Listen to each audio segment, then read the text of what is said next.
Kenapa sih Pak Haji bak pembesaran larva BSF tidak disatukan saja dengan kandang broiler? Jadi kan kita nggak perlu repot bikin pengeruk dan nggak perlu memfermentasi kotoran ayam tersebut. Ya. Oh, oke. Mas Ade nanti akan bisa renungkan jawabannya ya masalah itu. Terima kasih atas pertanyaannya yang kritis. Tunggu jawaban dari saya. Terima kasih. Sebelum menjawab pertanyaan tersebut, akan saya jelaskan terlebih dahulu tentang manfaat fermentasi. Manfaat fermentasi itu antara lain, pertama, bisa mengubah tekstur, mengubah aroma atau bau. Dalam hal ini, kue ayam adalah mengubah bau yang tidak sedap menjadi bau aroma tape, sehingga bau kue ayam yang dihasilkan dari kandang selat tidak mengganggu lingkungan sekitar kandang. Yang kedua, manfaat fermentasi itu antara lain memperkaya nutrisi, baik protein, asam amino, esensial maupun vitamin. Yang ketiga, dalam proses fermentasi ada beberapa bakteri yang fungsinya mengeliminir bakteri patogen, misalnya bakteri coli dan sebagainya, sehingga substrat kue ayam yang dikasih makan ke larva maggot BSF akan jauh lebih baik. Menjawab pertanyaan Mas Ade yang mengatakan bahwa kenapa desain kandang ayam broiler tidak disatukan dengan bak pembesaran larva BSF, kan kita nggak perlu repot-repot lagi mengeluarkan biaya untuk membuat alat pengeruknya, dan kita tak perlu repot-repot lagi memfermentasi kotoran ayamnya.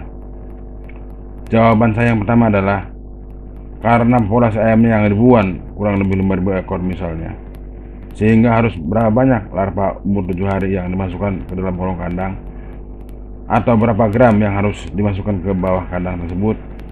Apakah kita mampu secara konsisten tepat waktu untuk menaruh larva untuk menghabiskan sekian banyak kue ayam, katakanlah 7 ton dalam waktu 14 hari, dari mulai umur ayam 14 hari sampai dengan umur panen.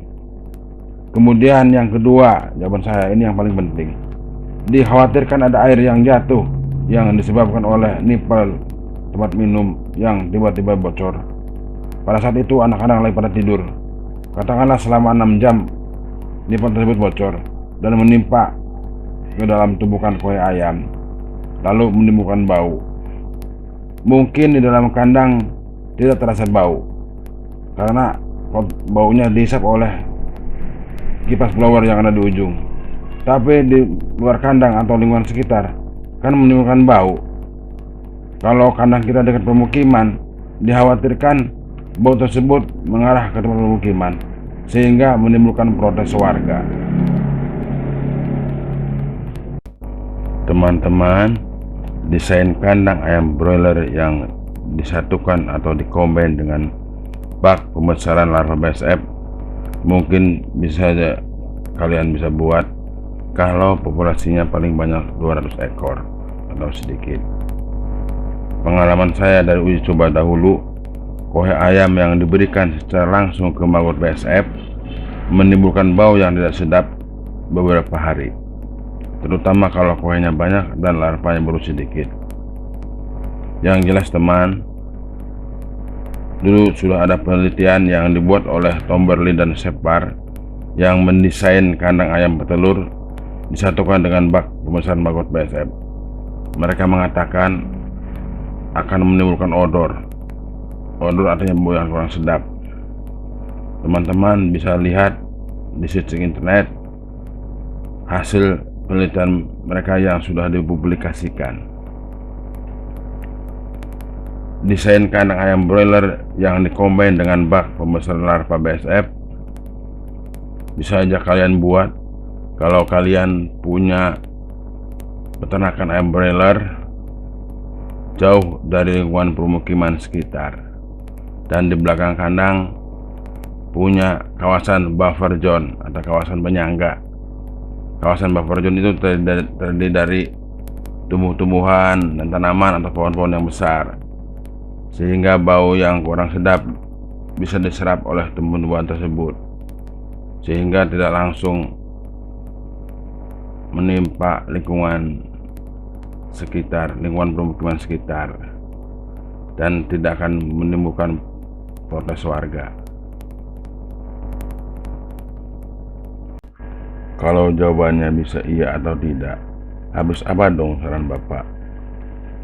Menurut hemat saya, bak pembesaran larva BSF dan kandang ayam broiler tidak harus dikombin atau disatukan.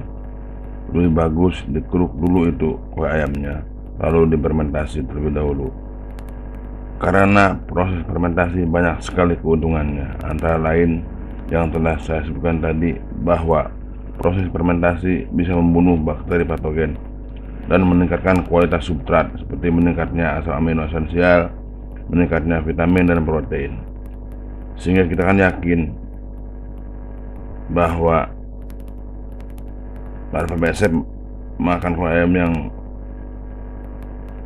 sudah difermentasi jauh lebih baik dan lebih sehat, karena bakteri patogen sudah dibunuh pada saat proses fermentasi.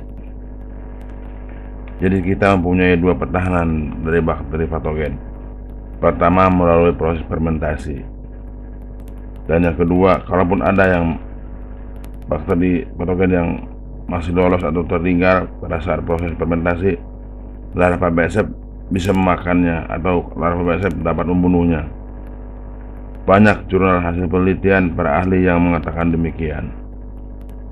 Kita akan yakin bahwa larva BSF yang diberikan pada unggas seperti bebek, ayam kampung, ayam joper, maupun yang diberikan pada ikan lele sudah dalam kondisi yang bebas dari bakteri E. coli maupun bakteri ataupun virus lainnya. Kalau begitu, berapa biaya yang harus dikeluarkan untuk membeli mikroorganisme untuk proses fermentasi kue ayam? Nantikan video saya berikutnya.